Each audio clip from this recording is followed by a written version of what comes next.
Mi dedo índice está a 2 centímetros de la tecla Enter. Faltan exactamente 5 minutos para que comience el debate político en vivo en el canal frente a esta cafetería. Mi esposo Carlos está en el escenario bajo las luces, ajustándose la corbata que le regalé en nuestro 5º aniversario, sonriendo a las cámaras con esa confianza absoluta de quien nunca ha pagado por sus errores. En mi laptop abierta, 2.847 archivos digitalizados. Los documentos que Carlos me ordenó quemar hace 3 semanas. Los mismos que prueban 47 millones de pesos robados del hospital municipal, donde 17 pacientes murieron esperando. Carolina, mi esposa invisible perfecta. Escucho su voz en mi memoria mientras miro la pantalla. Hermosa archivista sin ambición. Por eso trajiste esa caja de documentos al jardín para quemarlos como te pedí. El moderador del debate da instrucciones finales. Los camarógrafos ajustan las luces. Todos están de acuerdo en que soy la asistente doméstica obediente que destruyó la evidencia oficial, dejando a Carlos libre para continuar su carrera política hacia la gubernatura, mientras su amante Eva, la periodista, lo espera entre bastidores. Llevamos semanas preparando este debate, me dijo Carlos ayer por la mañana. Eva está coordinando la cobertura mediática. El moderador tiene las preguntas acordadas. Mi equipo verificó que no haya sorpresas. Todo perfecto para mi momento de gloria, Carolina. Gracias por quemar esos papeles viejos que solo ocupaban espacio. Fuiste útil por una vez. Lo que ninguno de ellos sabe es que yo llevo mucho más tiempo preparando algo devastador. 6 meses digitalizando meticulosamente cada documento antes de quemar solo revistas viejas. Construyendo el archivo muerto con estándares forenses que aprendí cuando trabajaba en Fiscalía Federal, antes de que Carlos me convirtiera en ama de casa. Abro el correo electrónico preparado. 15 destinatarios. Roberto Fuentes, el periodista de investigación, la fiscal anticorrupción María Santos, 6 medios diferentes, 3 organizaciones anticorrupción. Asunto: urgente. Evidencia forense de malversación sistemática. Diputado Carlos Mendoza. En el cuerpo, índice completo de 2. 847 documentos con metadatos preservados, timestamps verificables, conexiones entre contratos fraudulentos y empresas fantasma, y la grabación donde Carlos me ordena quemar evidencia oficial 3 semanas atrás. Mi esposa Carolina no es solo archivista doméstica, escribo en la introducción del correo. Tiene maestría en Ciencias de la Información con especialización en Preservación Forense Digital. Y cada documento adjunto resistirá cualquier escrutinio legal, porque fue procesado con los mismos estándares que usaba para Fiscalía Federal. El moderador anuncia: 30 segundos para el aire. Carlos sonríe a la cámara. Yo aprieto Enter. Si alguna vez te llamaron esposa invisible o sin ambición profesional, déjame un me gusta y suscríbete. Escribe en los comentarios desde qué país me ves. Porque lo que pasó en esos 5 minutos del debate en vivo no solo destruyó la carrera de Carlos, envió a prisión al político más corrupto de nuestra provincia. Pero déjame contarte cómo llegué hasta aquí. Porque esta historia no comenzó hace 5 minutos, ni hace 3 semanas. Comenzó hace 8 años, el día que me convertí en la esposa invisible de Carlos Mendoza. Era archivista en la biblioteca municipal cuando lo conocí. Él era un abogado joven, ambicioso, con ese tipo de carisma que hace que la gente olvide hacer las preguntas importantes. Me cortejó durante 6 meses con flores y promesas de una vida extraordinaria. Yo tenía 26 años y creía que el amor significaba ser el soporte invisible de un hombre brillante. Qué ingenua fui. Nuestra primera cita fue en una cafetería del centro. Carlos habló durante 2 horas sobre sus ambiciones políticas, sus planes para cambiar la provincia, su visión de un futuro mejor. Yo lo escuché fascinada, tomando mentalmente nota de cada idea, cada objetivo. Al final, cuando le pregunté si quería saber algo sobre mí, sonrió y dijo: ya sé todo lo que necesito saber. Eres inteligente, organizada y tienes esa cualidad rara de escuchar realmente. No me di cuenta entonces de que lo que valoraba no era mi personalidad, sino mi utilidad. Los 6 meses de cortejo fueron intensos. Flores cada viernes, cenas románticas, paseos por el parque. Pero incluso entonces había señales. Carlos cancelaba planes si surgía una oportunidad de networking. Me presentaba a sus amigos como Carolina, trabaja en la biblioteca, nunca como mi novia. Una vez, cuando su madre preguntó si yo era la indicada, él respondió: es eficiente y no causa problemas. Eso es lo importante. Yo interpreté eso como elogio. ¡Qué ciega estuve! Los primeros años fueron tolerables. Él comenzaba su carrera política, yo organizaba sus archivos personales desde casa. Me convertí en su asistente no remunerada, clasificando documentos, organizando contactos, manteniendo registros meticulosos de reuniones y compromisos. Tienes un talento especial para esto, me decía. Lo que realmente quería decir era, eres útil y discreta. Nunca me presentaba como su esposa en eventos importantes. Era Carolina, mi asistente, o simplemente ella se encarga de mis archivos. En las fotos oficiales yo aparecía recortada o difuminada en el fondo. En las entrevistas nunca mencionaba mi nombre. 8 años de matrimonio y seguía siendo un secreto incómodo. Pero yo guardaba silencio. Porque amaba a Carlos, o al menos amaba la idea de lo que podríamos ser. Seguía creyendo que cuando lograra sus objetivos políticos, finalmente tendría tiempo para nosotros, para construir la familia que siempre prometió, para verme realmente. Hace 6 meses todo cambió. Carlos ganó las elecciones para diputado provincial. Su rostro estaba en vallas publicitarias por toda la ciudad. Carlos Mendoza, el futuro de nuestra provincia. Yo seguía siendo invisible. Pero ahora tenía acceso a algo más que sus archivos personales. Tenía acceso a los documentos oficiales que traía a casa. Al principio no presté atención. Contratos de construcción, licitaciones públicas, acuerdos con empresas privadas. Todo parecía rutinario. Yo simplemente organizaba, clasificaba, archivaba. Hacía mi trabajo invisible. Pero una noche, mientras Carlos dormía después de llegar borracho de una reunión de negocios, algo me llamó la atención. Un contrato para la renovación del Hospital Público Municipal. El monto adjudicado, 15 millones de pesos. La empresa ganadora, Constructora Horizonte S.A. Yo había organizado los archivos personales de Carlos durante años. Reconocí ese nombre. Constructora Horizonte era propiedad del cuñado de uno de sus socios políticos más cercanos. Una empresa que había quebrado 3 veces en los últimos 10 años. Comencé a investigar, no como esposa, sino como archivista, con la misma meticulosidad que usaba para catalogar documentos en la biblioteca municipal. Y lo que descubrí me heló la sangre. El hospital nunca fue renovado. Los 15 millones desaparecieron en una red de empresas fantasma. Pacientes murieron esperando equipos médicos que nunca llegaron. Y mi esposo había firmado cada documento. Pasé 3 semanas siguiendo el rastro del dinero. Cada noche, mientras Carlos dormía, yo cruzaba referencias entre contratos, facturas y transferencias bancarias. Descubrí que Constructora Horizonte era solo la primera capa. El dinero pasaba por 5 empresas diferentes, cada una propiedad de familiares o socios de Carlos. 15 millones entraban al sistema como renovación hospitalaria y salían como bonos, comisiones y pagos fantasma. Encontré facturas por equipos médicos que nunca fueron comprados, recibos de construcción para obras que nunca se realizaron, nóminas de trabajadores que no existían. Todo meticulosamente falsificado, respaldado por documentos oficiales con el sello del gobierno provincial.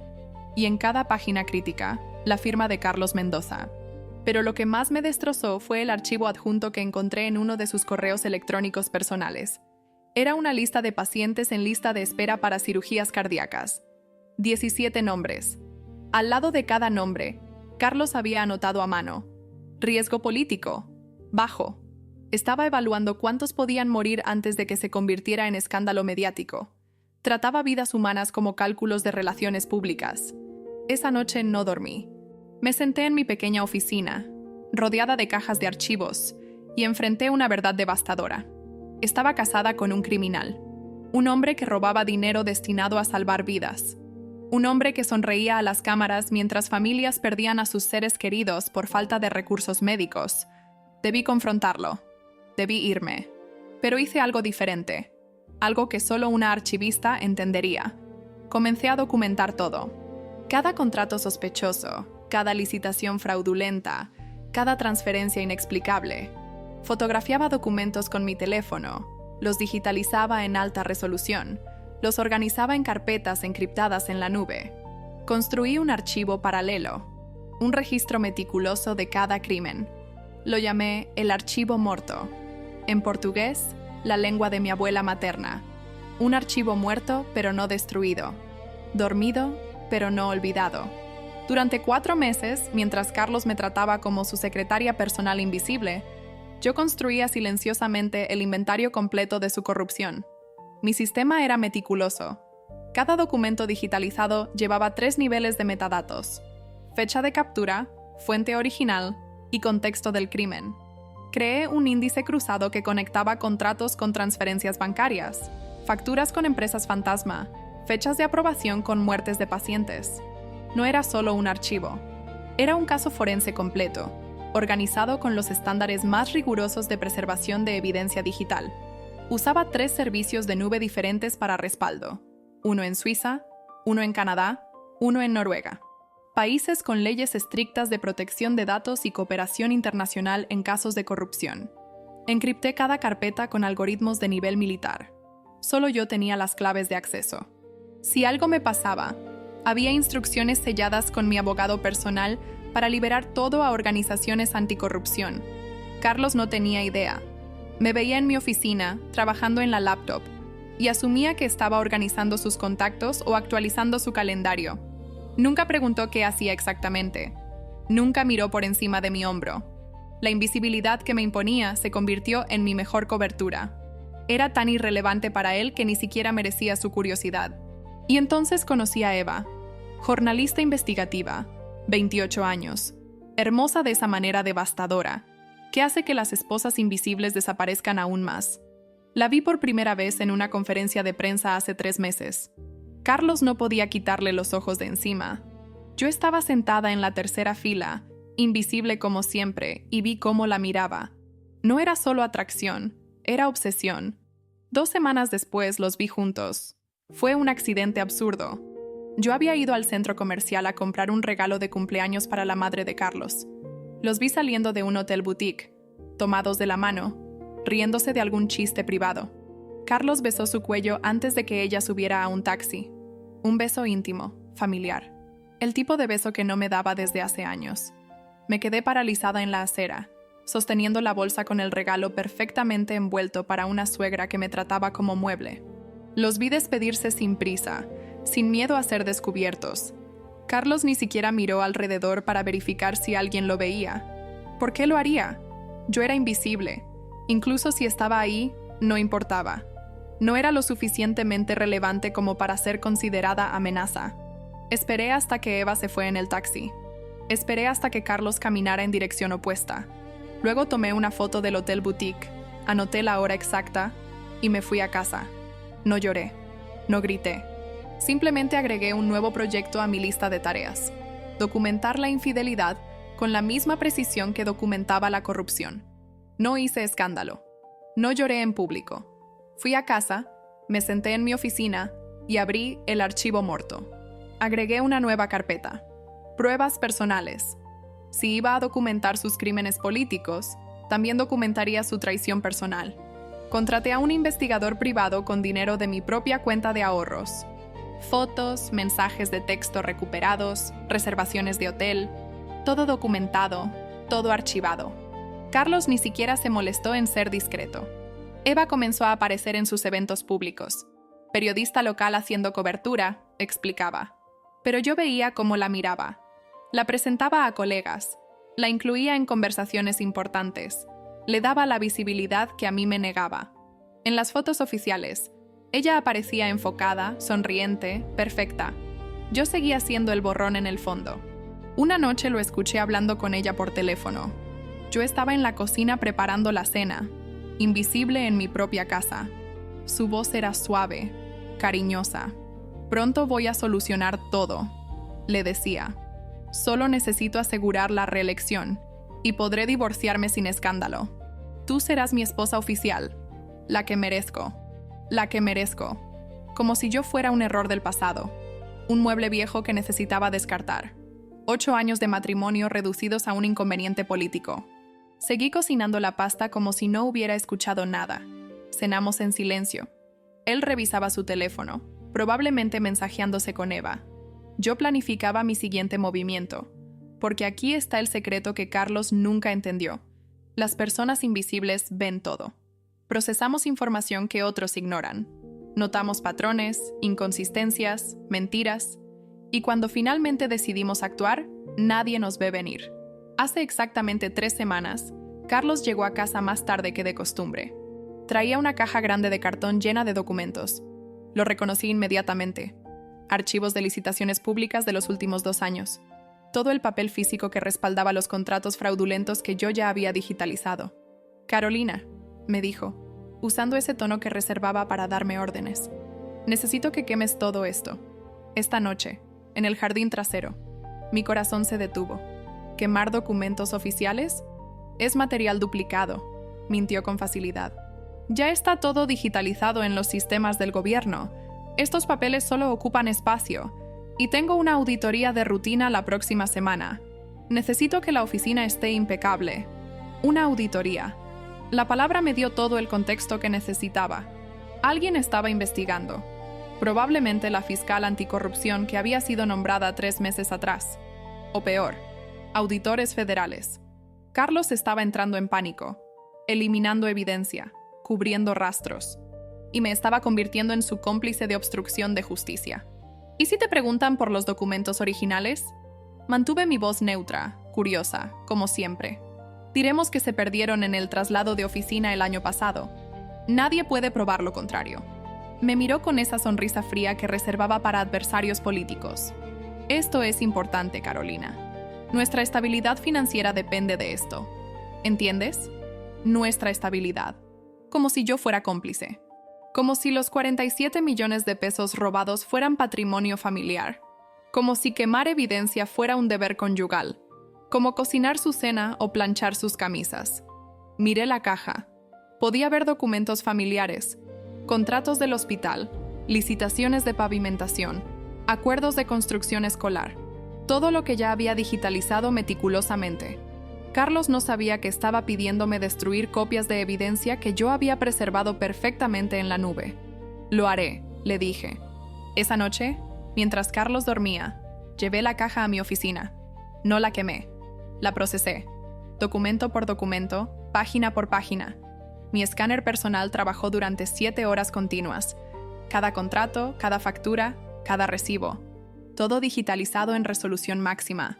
Organizado, catalogado, respaldado en 3 servidores en la nube diferentes. Mientras el escáner procesaba, yo creaba conexiones. Este contrato de pavimentación se vinculaba con aquella transferencia bancaria. Esta factura falsa correspondía con aquel pago a empresa fantasma. Cada pieza del rompecabezas encontraba su lugar. No era solo documentación. Era reconstrucción forense de toda la red criminal de Carlos. Encontré patrones que ni siquiera había notado antes. Cada licitación fraudulenta seguía el mismo esquema. 3 empresas competían, 2 eran claramente incapaces. La tercera, siempre conectada con Carlos, ganaba con margen mínimo. Parecía competencia justa en papel. Era fraude perfectamente coreografiado en realidad. Documenté 23 licitaciones diferentes usando este patrón. Proyectos de infraestructura que sumaban 47 millones de pesos. Y en cada caso, las obras quedaban incompletas o nunca se realizaban. El dinero simplemente desaparecía en la red de empresas fantasma que Carlos y sus socios habían construido. A las 6 de la mañana, cuando Carlos se despertó, encontró cenizas en el jardín trasero. Restos quemados de papel. Evidencia destruida. O eso creía él. Lo que realmente había quemado eran revistas viejas y periódicos del reciclaje. Los documentos reales estaban seguros en el archivo Morto, ahora conteniendo 2.847 archivos perfectamente preservados. Salí al jardín con mi taza de café, mirando las cenizas humeantes. Carlos apareció en la puerta, todavía en pijama, con expresión aliviada. «Gracias», dijo. «Sabía que podía contar contigo».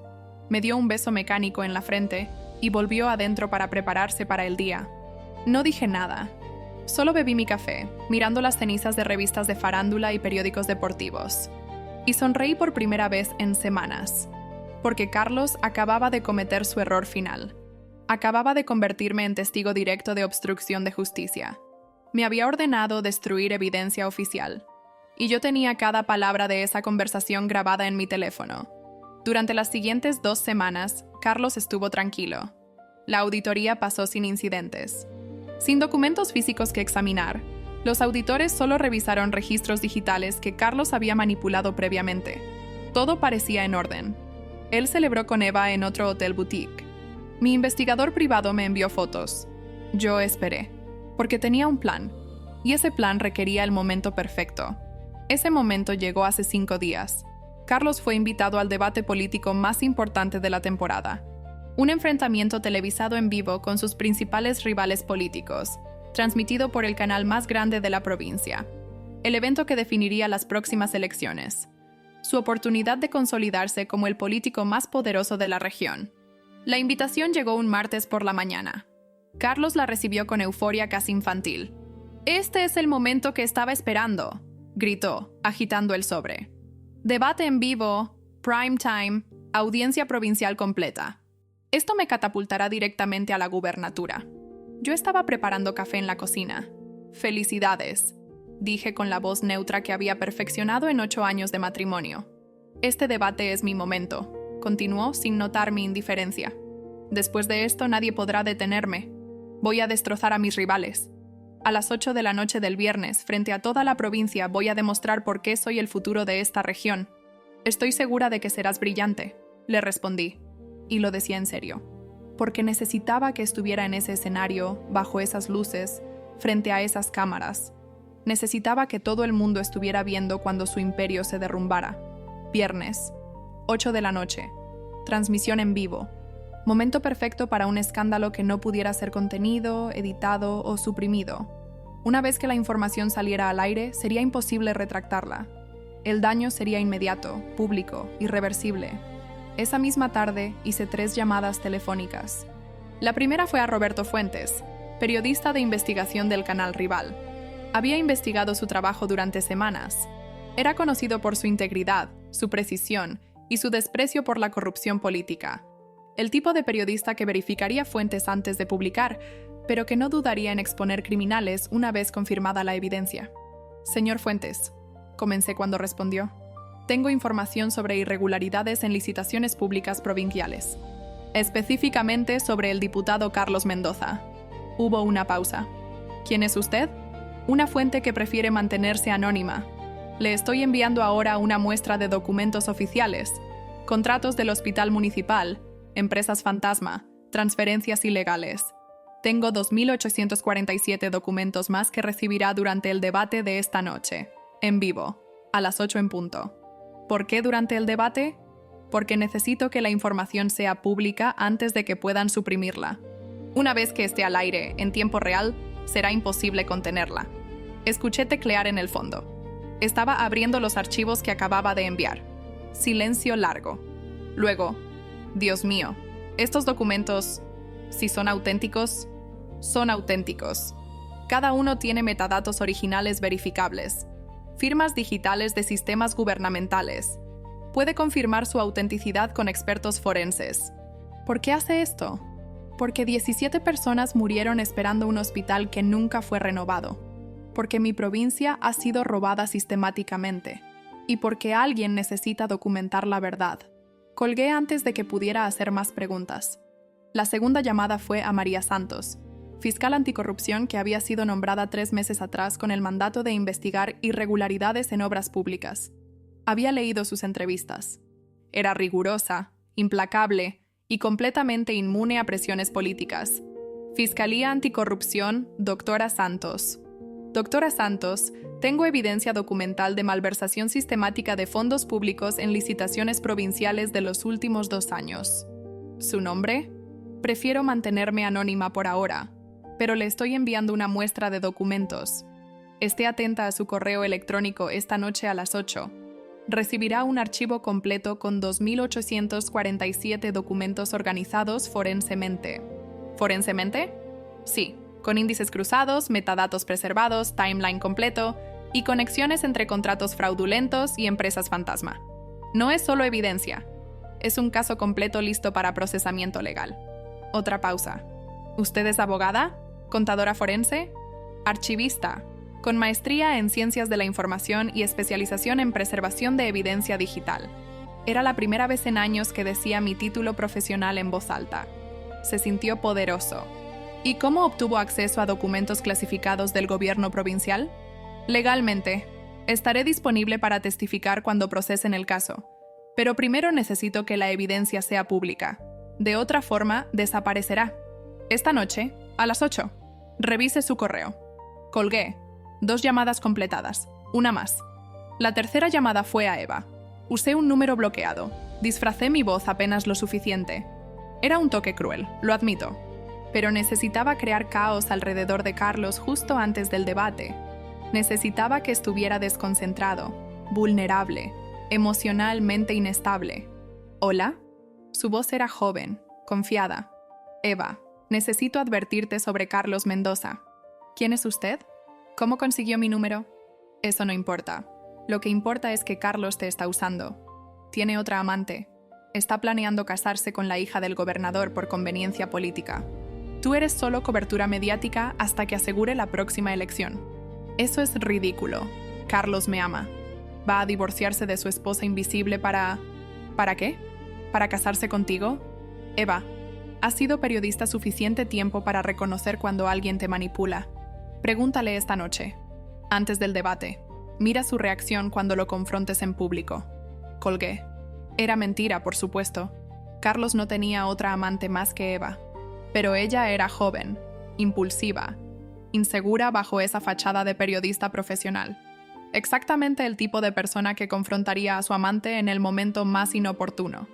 Calculé que llegaría al canal justo antes del debate, furiosa y buscando explicaciones, causando exactamente el tipo de distracción que necesitaba. Y aquí estamos. 5 minutos antes del debate. Carlos está en el escenario, confiado e ignorante. Eva acaba de llegar al edificio del canal. Puedo verla desde la ventana de esta cafetería, caminando rápido, con el rostro enojado. Mi laptop está abierta. El archivo Morto está listo. Los correos electrónicos están preparados con todos los destinatarios. Roberto Fuentes, María Santos, otros 6 periodistas de investigación, 3 fiscales diferentes, 2 organizaciones anticorrupción. Solo falta apretar Enter. Pero espera, déjame contarte algo que descubrí en estos 8 años de ser invisible. La venganza no se trata solo de destruir a quien te lastimó. Se trata de recuperar tu propio poder, de convertir tu invisibilidad en tu arma más letal. Carlos nunca supo que yo tenía maestría en ciencias de la información. Nunca preguntó por qué una simple archivista tenía conocimientos avanzados en preservación digital, encriptación y gestión de bases de datos. Nunca le importó. Yo era útil y callada. Eso era suficiente para él. Nunca le conté sobre mi tesis de maestría, preservación forense de documentación digital en casos de interés público.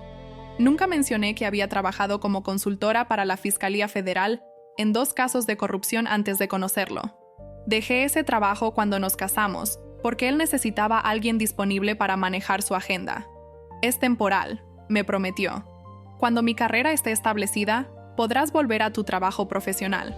8 años después, seguía esperando ese permiso, pero resulta que no lo necesitaba, porque mientras Carlos construía su imperio corrupto, yo estaba aplicando cada técnica que aprendí en fiscalía, cada método de preservación forense, cada estándar de cadena de custodia digital.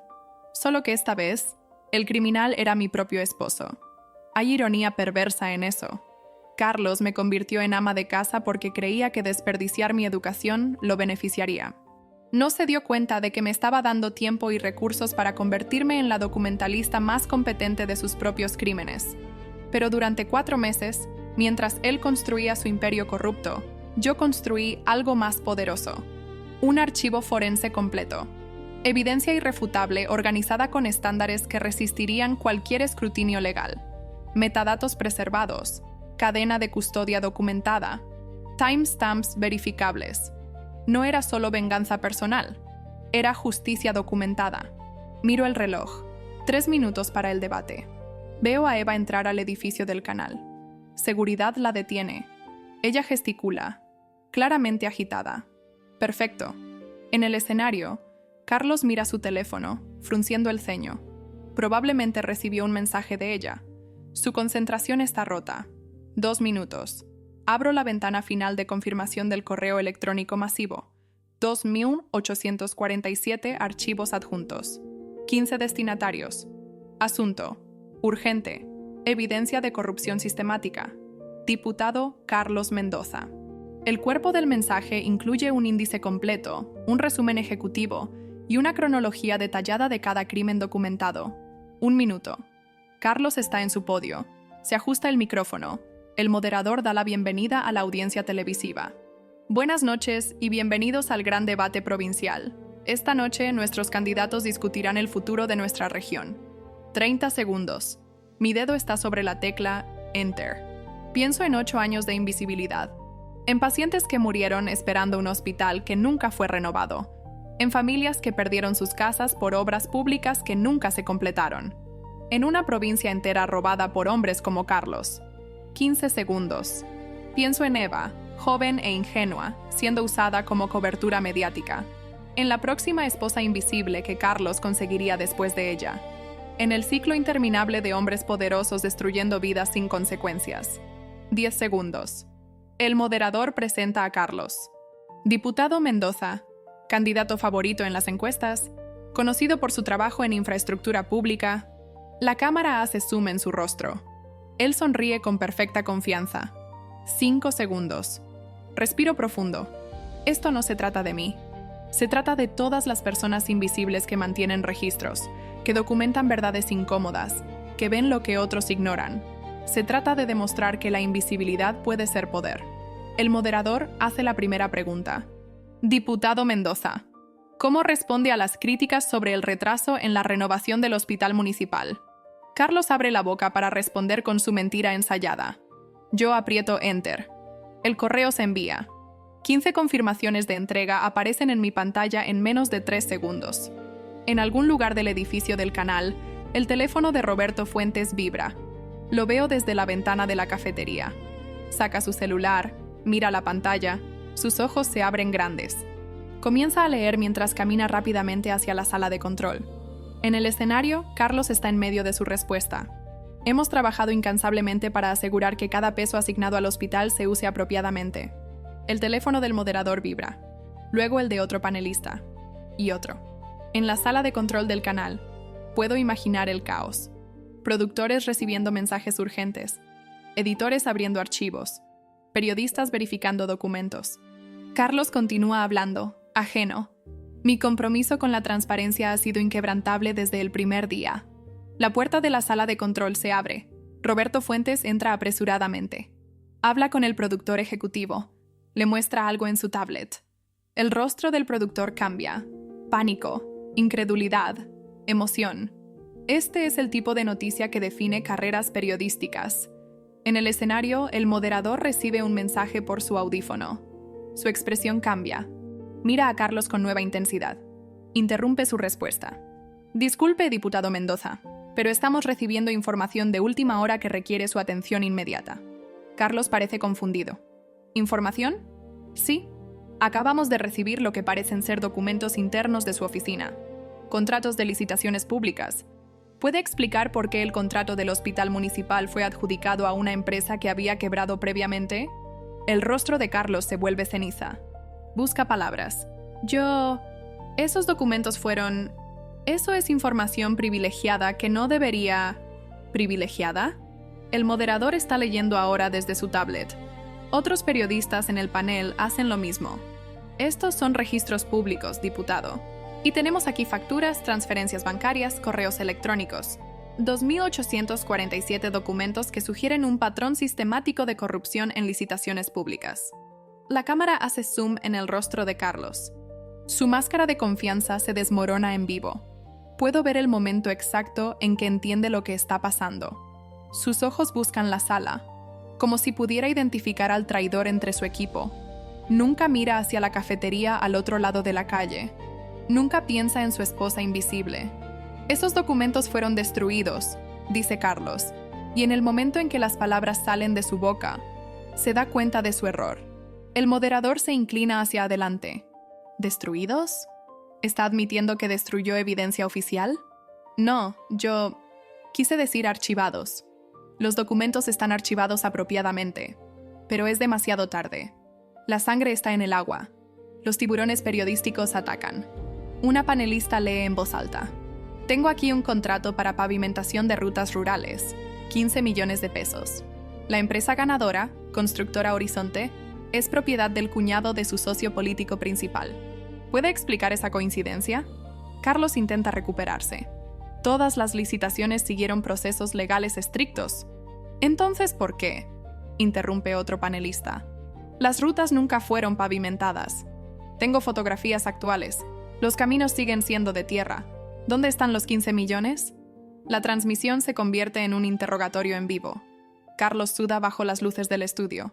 Balbucea justificaciones incoherentes. Intenta levantarse del podio, pero el moderador le pide que permanezca. Diputado, estos son asuntos de interés público. Tiene derecho a responder. En mi laptop veo las confirmaciones de lectura multiplicarse. Los fiscales están abriendo archivos. Las organizaciones anticorrupción están verificando documentos. Los periodistas están conectando puntos. El archivo morto está despertando y está destruyendo todo a su paso. Miro mi teléfono. Tengo 3 mensajes de voz de Carlos de los últimos 2 minutos. No los escucho. Sé lo que dicen. Pánico, rabia, acusaciones. ¿Cómo me atrevo? ¿Cómo pude traicionarlo? Órdenes de detener lo que sea que esté haciendo. Pero ya está hecho. No se puede desenviar un correo. No se puede desdigitalizar evidencia. No se puede hacer invisible lo que ya fue visto. En la pantalla del televisor de la cafetería, veo a Carlos finalmente colapsar. Necesito hablar con mi abogado, dice. No voy a continuar con este circo mediático. ¿Circo mediático? El moderador sostiene su tablet. Diputado, tenemos evidencia documental de malversación de fondos públicos. Esto va más allá del debate. Esto es materia penal. Carlos se quita el micrófono y sale del escenario. Las cámaras lo siguen. Sale del edificio directamente hacia una multitud de periodistas que ya esperan afuera, alertados por redes sociales.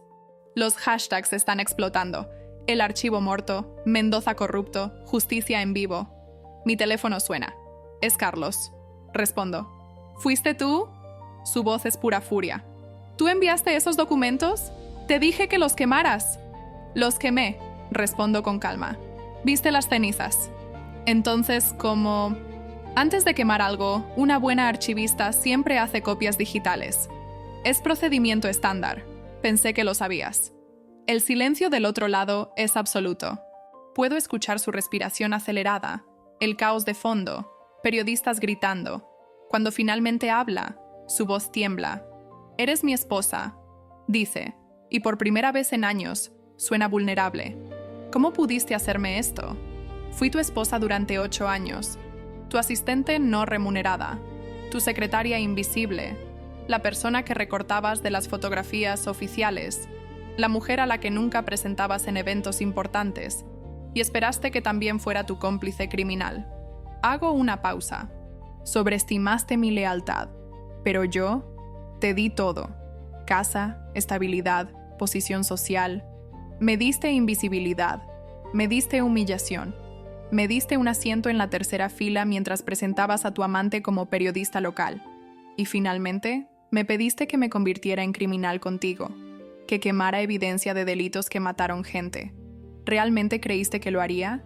Eres mi esposa, se supone que debes apoyarme. Apoyar no significa ser cómplice. No significa quemar documentos que prueban que robaste dinero del hospital. Carlos, 17 personas murieron esperando cirugías que nunca recibieron porque desviaste los fondos. 17. ¿Cómo esperabas que permaneciera callada? Tú no entiendes política. Todo el mundo hace esto. Es como funciona el sistema. Yo no inventé las reglas. No, pero elegiste seguirlas. Elegiste robar. Elegiste falsificar documentos. Elegiste dejar morir pacientes mientras comprabas hoteles boutique para tu amante. Y elegiste creer que yo era demasiado invisible, demasiado insignificante, demasiado estúpida para documentar cada crimen. Te destruiré. Amenaza. Y su voz recupera algo de su viejo fuego. Voy a decir que falsificaste documentos, que manipulaste archivos, que tienes un historial de inestabilidad mental. Nadie te creerá. Eres la esposa invisible. Yo soy el diputado. Cada documento tiene metadatos originales intactos, timestamps verificables, firmas digitales de los sistemas oficiales del gobierno. Tengo grabaciones de cuando me ordenaste quemarlos. Tengo evidencia fotográfica de las cenizas falsas. Fue tu propia arrogancia la que te destruyó, Carlos. ¿Mi arrogancia? ¿Llevabas documentos clasificados a casa porque creías que tu esposa archivista era demasiado tonta o demasiado sumisa para entender lo que significaban? Nunca preguntaste por mi educación. Nunca te importó que tengo maestría en ciencias de la información, que trabajé en Fiscalía Federal en casos de corrupción, que soy experta en preservación forense digital. Otro silencio. ¿Qué? Durante 8 años pensaste que eras el cerebro de nuestro matrimonio. Resulta que yo era la única con credenciales reales para procesar evidencia criminal. La ironía es deliciosa, ¿no crees? Escucho voces de fondo intensificándose. Periodistas gritando preguntas. Diputado Mendoza, ¿va a renunciar? ¿Es cierto que destruyó evidencia oficial? ¿Qué dice sobre las acusaciones de corrupción? ¿Confirma que su esposa filtró los documentos?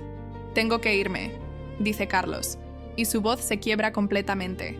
Última cosa, agrego antes de que cuelgue. Eva también recibió algunos documentos, específicamente los que muestran cómo usaste fondos públicos para pagar sus hoteles boutique. Pensé que deberías saber que era cómplice involuntaria de lavado de dinero. Ah, y también los periodistas recibieron las fotos del investigador privado que contraté. Tus momentos románticos ahora son evidencia forense. Carolina. Su voz es apenas un susurro. Ya no eres mi problema, Carlos. Eres problema de la fiscalía. Cuelgo antes de que pueda responder. No necesito escuchar más. En la televisión veo a Carlos intentando abrirse paso entre periodistas. Su rostro está descompuesto. La máscara de político carismático completamente destruida. Solo queda un hombre asustado enfrentando las consecuencias de sus crímenes.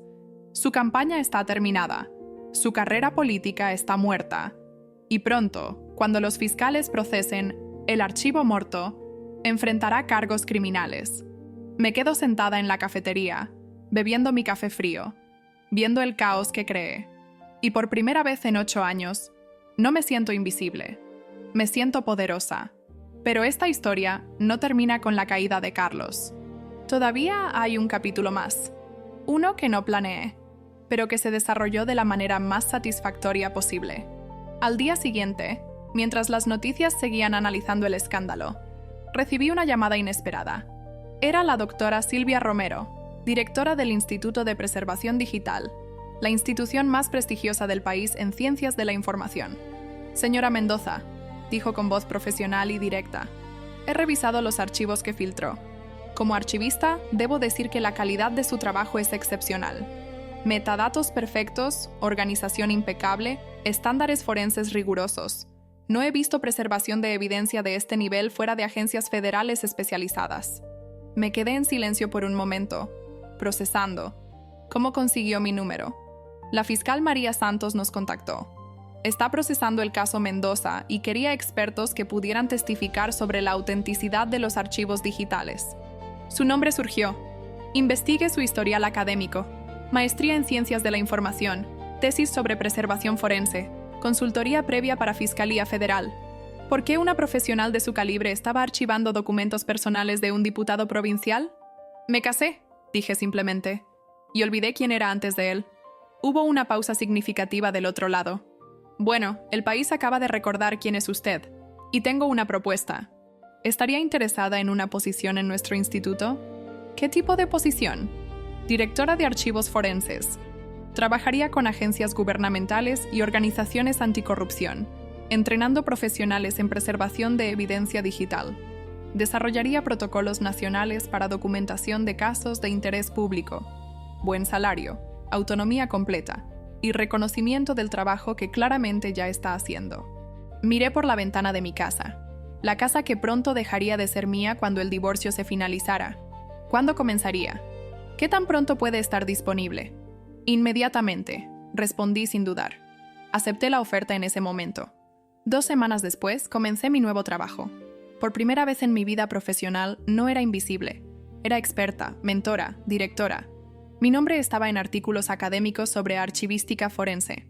Di conferencias sobre preservación de evidencia digital en casos de corrupción. El archivo muerto se convirtió en caso de estudio en universidades. En mi primera conferencia pública, 3 meses después del escándalo, presenté ante 200 profesionales de ciencias de la información. La preservación forense no es solo técnica, expliqué. Es responsabilidad ética. Cuando documentamos crímenes, nos convertimos en guardianes de la verdad para víctimas que no pueden hablar por sí mismas. La sala estalló en aplausos. Por primera vez en años me sentí vista, no como esposa de político, no como asistente invisible, como profesional respetada por su propio trabajo. Carlos, por su parte, enfrentaba 15 cargos criminales: malversación de fondos, fraude de licitaciones, obstrucción de justicia, destrucción de evidencia oficial. Su equipo legal intentó negociar, pero la fiscalía tenía documentación irrefutable. El archivo Morto era perfecto. Cada documento verificable, cada timeline coherente, cada conexión probada. Durante el juicio, que duró 4 meses, tuve que testificar. La sala del tribunal estaba llena. Periodistas, víctimas de la corrupción de Carlos, estudiantes de derecho, activistas anticorrupción. Y en la mesa de defensa, Carlos, vestido con traje caro que probablemente compró con dinero robado, mirándome con odio puro. El fiscal me llamó al estrado. Doctora Carolina Méndez, dijo, usando mi título profesional completo. Nadie me había llamado doctora en 8 años. Carlos siempre me llamaba solo Carolina, como si mi educación fuera irrelevante. ¿Puede confirmar para el tribunal su relación con el acusado? Soy su esposa, o lo era. El proceso de divorcio está en curso. ¿Y cuál era su función en la casa del señor Mendoza? Oficialmente, ninguna. Extraoficialmente, yo organizaba y archivaba documentos personales y oficiales que él traía a casa. ¿Documentos oficiales del gobierno provincial? Sí. Contratos de licitaciones, acuerdos de construcción, facturas, transferencias, todo lo relacionado con su trabajo como diputado. El fiscal levantó una caja llena de carpetas. ¿Reconoce estos documentos? Me acerqué. Eran copias impresas de El Archivo Morto, cada uno con las marcas de agua que yo había incluido en las digitalizaciones. Sí, son parte del archivo que mantuve durante mi tiempo como asistente administrativa de mi esposo. ¿Y puede confirmar su autenticidad? Absolutamente. Cada documento fue fotografiado o escaneado directamente del original con equipo profesional. Los metadatos preservados muestran fechas exactas de creación, modificación y transferencia entre sistemas. Las firmas digitales confirman que fueron generados por los sistemas oficiales del gobierno provincial. El fiscal sonrió. ¿Usted tiene experiencia profesional en preservación de evidencia digital? Sí. Tengo maestría en Ciencias de la Información con especialización en archivística forense. Trabajé como consultora para la Fiscalía Federal en 2 casos de corrupción antes de mi matrimonio. Murmuros en la sala. Carlos palideció. Nunca le había contado sobre mi experiencia con fiscalía. Nunca preguntó. ¿Y aplicó esos conocimientos al documentar las actividades del acusado? Sí. Cada archivo sigue protocolos forenses estándar. Cadena de custodia documentada, respaldos múltiples en servidores internacionales, encriptación de nivel profesional. No es solo un archivo personal. Es evidencia forense admisible en corte. El abogado defensor se levantó bruscamente. Objeción. La testigo admite haber espiado a su esposo, violando la privacidad marital. El juez me miró. Doctora Méndez, no había expectativa de privacidad para documentos oficiales del gobierno que, por ley, son de interés público. Además, cuando el señor Mendoza me ordenó quemar documentos oficiales, cruzó la línea de privacidad marital hacia solicitación de actividad criminal. Yo elegí preservar evidencia en lugar de convertirme en cómplice de obstrucción de justicia. Objeción denegada, dictó el juez. Continúe. El abogado defensor se acercó, hostil. Señora Mendoza, ¿no es cierto que tiene motivación personal para fabricar evidencia contra su esposo? ¿No es cierto que su matrimonio estaba en crisis? ¿Que descubrió una infidelidad y buscó venganza? Respiré profundo. Mi matrimonio estaba en crisis desde hace años. Sí, descubrí infidelidad.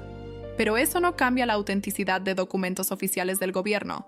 No puedo fabricar firmas digitales de sistemas gubernamentales. No puedo falsificar metadatos con timestamps verificables por expertos forenses independientes. Los archivos hablan por sí mismos. Pero admite que tiene motivación personal. Tengo motivación ética. Lo interrumpí. 17 personas murieron esperando cirugías en un hospital que nunca fue renovado. Niños perdieron educación porque escuelas prometidas nunca se construyeron. Familias perdieron casas porque infraestructura básica fue abandonada. Mi motivación personal es irrelevante comparada con la evidencia documental de crímenes que afectaron a miles de personas. El abogado me miró con frustración. ¿Y espera que el tribunal crea que una esposa despechada? Espero que el tribunal revise la evidencia forense que he presentado, dije firmemente. Cada documento tiene firmas digitales verificables. Cada timestamp puede ser confirmado con sistemas gubernamentales. Cada conexión financiera puede ser trazada con registros bancarios oficiales. Mi estado emocional es irrelevante para hechos verificables. El juez dio un golpe con su martillo. El testigo tiene razón. Siguiente pregunta o termine el interrogatorio. El abogado defensor regresó a su asiento, derrotado. El fiscal sonrió. Carlos me miró desde su asiento. Por primera vez en 8 años, me vio realmente. No como esposa invisible, como la persona que destruyó su imperio con precisión quirúrgica. Carlos fue sentenciado a 18 años de prisión. Además, tuvo que pagar restitución de 47 millones de pesos a la provincia. Sus bienes fueron confiscados. Su carrera política estaba destruida de manera tan absoluta que su nombre se convirtió en sinónimo de corrupción en nuestra región.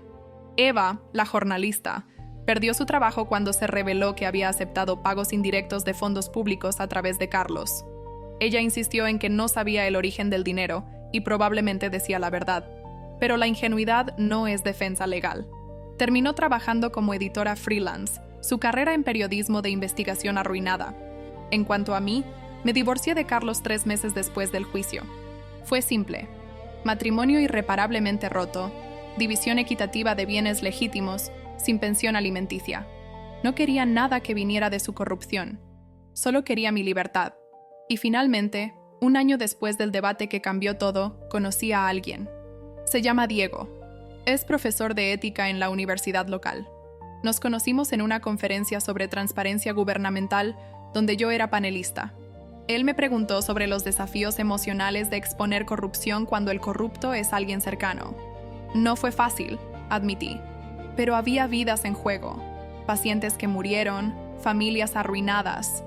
Mi incomodidad emocional parecía insignificante comparada con eso. Eso requiere coraje extraordinario, dijo, y claridad moral que pocas personas poseen. Fue la primera vez en años que alguien me vio. Realmente me vio. No como asistente, no como esposa decorativa, no como la mujer detrás del hombre poderoso. Solo como Carolina, archivista, experta forense, mujer que tomó una decisión difícil y vivió con las consecuencias. Diego y yo llevamos 6 meses saliendo. Es amable, genuino y fascinado por mi trabajo. Me presenta a sus colegas como Dra. Carolina Méndez, experta en archivística forense. Nunca me recorta de fotografías. Nunca minimiza mis logros. Me hace sentir visible de una manera que olvidé que era posible. A veces, en noches tranquilas, pienso en ese momento en la cafetería. Mi dedo sobre la tecla Enter. Los 5 minutos que cambiaron mi vida. Y me pregunto qué habría pasado si hubiera elegido diferente. Si hubiera quemado los documentos reales. Si hubiera permanecido como esposa invisible y cómplice silenciosa.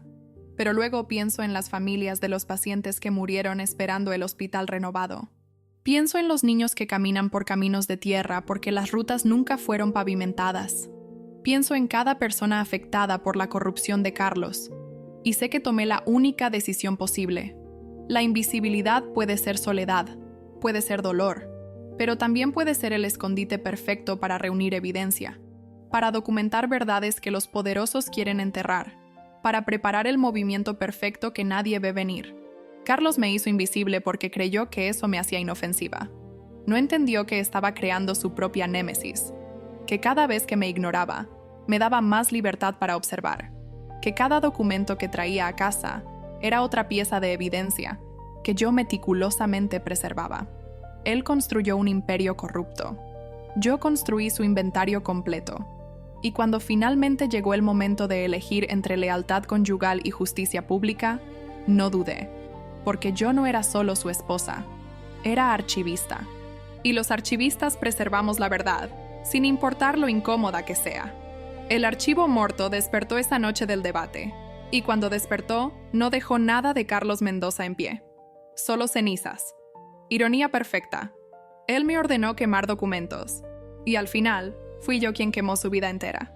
Pero esta historia también necesita un epílogo. Uno que ocurrió hace 3 semanas, 2 años después del debate. Estaba dando una conferencia en la capital sobre archivística forense en casos de corrupción gubernamental. La sala estaba llena: archivistas, estudiantes, fiscales, periodistas. Hablé sobre la importancia de metadatos, cadena de custodia digital y estándares de preservación. Mostré ejemplos de El Archivo Morto, con nombres redactados, por supuesto. Al final, durante la sesión de preguntas, una mujer joven levantó la mano. Tendría 22, quizá 23 años. Doctora Méndez, dijo con voz temblorosa. Mi padre murió hace 3 años esperando cirugía cardíaca en el hospital municipal. Esperó 8 meses por equipos que nunca llegaron. Cuando vi el juicio de Carlos Mendoza en televisión, finalmente entendí por qué. Solo quería agradecerle. Usted le dio sentido a su muerte. La sala quedó en silencio. Sentí lágrimas picando mis ojos. Bajé del podio y caminé hacia ella. ¿Cómo se llamaba tu padre? Miguel Ángel Rojas. Recordé ese nombre. Había estado en una lista de pacientes fallecidos que encontré durante mi investigación. Uno de 17 muertos documentados directamente atribuibles al retraso en la renovación del hospital. Tu padre no murió en vano, le dije. Su nombre está en los registros oficiales del juicio. Es parte de la razón por la que Carlos Mendoza está en prisión. Y gracias a este caso, ahora hay leyes más estrictas sobre transparencia en licitaciones de salud pública. Ella comenzó a llorar. La abracé. Y en ese momento, supe con absoluta certeza que había hecho lo correcto. Después de la conferencia, mientras empacaba mi laptop, mi asistente me entregó un sobre. Esto llegó para usted esta mañana. Era una carta, sin remitente. Matasellos de la prisión federal. La abrí con curiosidad. Carolina, decía con letra apretada que reconocí inmediatamente. Era de Carlos. Han pasado 2 años y todavía no entiendo cómo pudiste hacerme esto. Éramos un equipo. Yo te di todo: casa, estabilidad, posición social. Te saqué de tu trabajo mediocre en la biblioteca y te di acceso a círculos de poder que nunca habrías conocido sola. Y tú me destruiste. Espero que estés satisfecha con lo que lograste. Destruiste a un hombre que amaba a su provincia y trabajaba por su futuro. Todo lo que hice fue por el bien mayor. Tú nunca entendiste las complejidades de la política real. Leí la carta 2 veces. Cada palabra era un ejercicio en negación y autojustificación. Carlos había tenido 2 años en prisión para reflexionar sobre sus crímenes, y todavía se veía como víctima. Todavía creía que yo era la villana de esta historia. Todo lo que hice fue por el bien mayor, había escrito. Como si robar 47 millones destinados a salud, educación e infraestructura fuera sacrificio noble. Como si las 17 personas que murieron esperando cirugías fueran daño colateral aceptable en su visión del bien mayor. La carta continuaba en el reverso. Los abogados me dicen que podría haber recibido sentencia reducida si hubieras cooperado con la defensa en lugar de con la fiscalía. Pudiste haberme salvado. Elegiste destruirme. Nunca te perdonaré por eso. Pero quiero que sepas que todavía te amo. Eras mi esposa. Deberías haber estado de mi lado. Luego la rompí en pedazos pequeños y la tiré a la basura. Porque esa es la cosa sobre narcisistas como Carlos. Nunca aceptan responsabilidad. Siempre son víctimas de circunstancias injustas. Él robó millones, causó muertes, arruinó vidas. Pero en su narrativa, yo era la villana por documentar sus crímenes. Yo era la traidora por elegir justicia sobre lealtad marital corrupta. Esa noche, en la cena con Diego, le conté sobre la carta. ¿Te molesta?, preguntó. No, respondí honestamente. Me confirma que tomé la decisión correcta. Carlos todavía no entiende que las acciones tienen consecuencias, que el poder viene con responsabilidad, que robar de tu propia provincia no es ambición política, es crimen. Diego tomó mi mano sobre la mesa. Eres la persona más valiente que conozco. No fui valiente, dije. Solo fui invisible suficiente tiempo para ver la verdad, y luego fui archivista suficientemente competente para preservarla. Esa es la moraleja de mi historia. Los invisibles tienen poder. Las personas que son ignoradas, minimizadas, recortadas de fotografías. Nosotros vemos lo que los poderosos creen que pueden ocultar. Y cuando finalmente decidimos actuar, lo hacemos con precisión devastadora. Carlos me convirtió en su archivista personal porque era trabajo tedioso que él no quería hacer. No se dio cuenta de que me estaba dando las llaves de su reino. Acceso completo a su corrupción. Oportunidad perfecta para documentar cada crimen. Y cuando me ordenó quemar la evidencia, cometió su error final, porque asumió que yo era extensión de él, que mi lealtad era incondicional, que mi invisibilidad significaba complicidad. Estaba equivocado. Hoy, 2 años después, tengo una carrera que amo, un compañero que me respeta, reconocimiento profesional internacional. He entrenado a 200 archivistas forenses. He ayudado a procesar 15 casos importantes de corrupción. Mi trabajo ha resultado en recuperación de 340 millones de pesos robados al público. Carlos tiene 16 años más de prisión. Su nombre está en libros de texto de derecho como ejemplo de corrupción sistemática. Su madre murió de vergüenza 6 meses después del juicio. Su padre no le habla. Está completamente solo. A veces me preguntan si siento culpa, si me arrepiento de destruir a mi esposo. Mi respuesta es siempre la misma. No destruí a Carlos. Simplemente documenté lo que él construyó. La destrucción fue su propia creación, porque esa es la verdad final. Yo no inventé crímenes. No falsifiqué documentos. No manipulé evidencia. Solo preservé la realidad que Carlos creó y luego intentó borrar. Fui el espejo que reflejó sus acciones con claridad perfecta. Y él no pudo soportar su propio reflejo.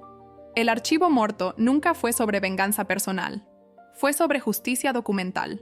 Sobre darle voz a las víctimas que Carlos consideraba daño colateral. Sobre demostrar que la verdad, cuando se preserva meticulosamente, es más poderosa que cualquier mentira política. Y sobre probar que las personas invisibles no son débiles. Somos pacientes, observadores. Y cuando finalmente actuamos, cambiamos el mundo. La noche del debate apreté Enter y envié 2.847 archivos. Pero lo que realmente envié fue un mensaje. Las esposas ignoradas ven todo. Las archivistas preservan todo. Y la invisibilidad puede ser el disfraz perfecto para la justicia. Carlos Mendoza aprendió esa lección de la manera más dura posible. Y ahora, desde su celda en la prisión federal, tiene 18 años para reflexionar sobre ella. En cuanto a mí, esta mañana desperté en mi apartamento luminoso en el centro de la ciudad. Diego preparó café mientras yo revisaba correos. Tengo 3 invitaciones para conferencias internacionales.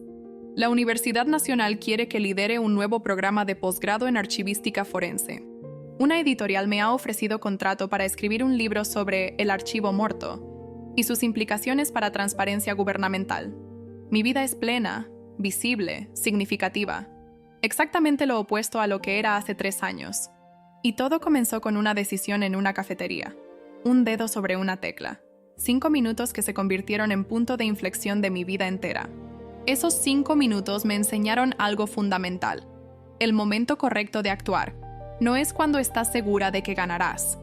Es cuando estás segura de que quedarte callada te convertirá en cómplice. Cuando el costo de la invisibilidad se vuelve más alto que el riesgo de ser vista. Para mí, ese momento llegó cuando Carlos me ordenó quemar documentos que probaban crímenes contra mi propia comunidad. Cuando me pidió que eligiera entre lealtad matrimonial y decencia humana básica. Cuando asumió que yo era tan corrupta o tan cobarde como él. Elegí la decencia. Elegí la verdad. Elegí usar mi invisibilidad como arma en lugar de aceptarla como prisión. Y esa elección me costó un matrimonio, pero me dio una vida. Así que si estás leyendo esto y te sientes invisible en tu propia vida, si eres ignorada, minimizada, recortada de las fotografías importantes, quiero que sepas algo. Tu invisibilidad puede ser tu superpoder. Las personas poderosas te ignoran porque no te consideran amenaza. Y ese es exactamente el momento en que te vuelves más peligrosa. Observa, documenta, preserva la verdad. Y cuando llegue tu momento de apretar Enter, no dudes. Porque el mundo necesita más archivistas de la justicia, más personas dispuestas a preservar verdades incómodas, más mujeres invisibles que se nieguen a permanecer calladas. Carlos me hizo archivista de sus crímenes, pero yo elegí ser archivista de su caída. Y esa diferencia lo cambió todo. Esta noche, cuando vea las noticias y escuche sobre otro político corrupto, otro funcionario que roba de su pueblo, me preguntaré, ¿hay una esposa invisible en algún lugar, documentando evidencia? ¿Hay una asistente ignorada preservando correos comprometedores? ¿Hay una secretaria minimizada escaneando documentos clasificados? Me gusta pensar que sí, que el archivo muerto inspiró a otras mujeres invisibles a convertirse en guardianas de la verdad, que mi historia les dio permiso para dejar de ser cómplices silenciosas y convertirse en testigos documentados. Porque si algo aprendí en estos 3 años, es esto: los archivos sobreviven a los imperios. La documentación supera a la manipulación. Y la verdad preservada meticulosamente es la forma más pura de justicia. Carlos construyó su carrera sobre mentiras. Yo construí su ruina sobre hechos verificables. Él tuvo poder político. Yo tuve precisión archivística. Él tuvo carisma y conexiones. Yo tuve metadatos y timestamps. Al final los archivos ganaron. Siempre ganan. Y mientras Carlos cuenta los años que le quedan en prisión, yo cuento las vidas que el archivo muerto ayudó a salvar, las nuevas políticas de transparencia que inspiró, los archivistas forenses que entrené, las próximas generaciones de documentalistas que aprenderán que su trabajo no es solo organizar papel, sino preservar verdad. Mi nombre es Carolina Méndez. Durante 8 años fui la esposa invisible de un diputado corrupto. Durante 4 meses fui la archivista secreta de sus crímenes. Y durante 5 minutos en una cafetería frente a un canal de televisión, fui la destructora de su imperio. Pero hoy, y por el resto de mi vida, soy simplemente esto: testigo, preservadora de verdad, guardiana de archivos que se niegan a permanecer muertos. El archivo muerto despertó hace 3 años, y nunca volverá a dormir, porque la verdad documentada es inmortal, y las mujeres invisibles que la preservan son más poderosas que cualquier político corrupto podría imaginar. Esa es mi historia. Y también es mi advertencia para cada persona poderosa que cree que puede borrar evidencia, silenciar testigos o destruir documentos. Nosotros, los invisibles, estamos viendo, estamos documentando, estamos preservando. Y cuando llegue nuestro momento de apretar Enter, el mundo entero verá lo que ustedes creían haber enterrado. Los archivos nunca olvidan. Y las archivistas nunca perdonan crímenes contra la verdad. Fin.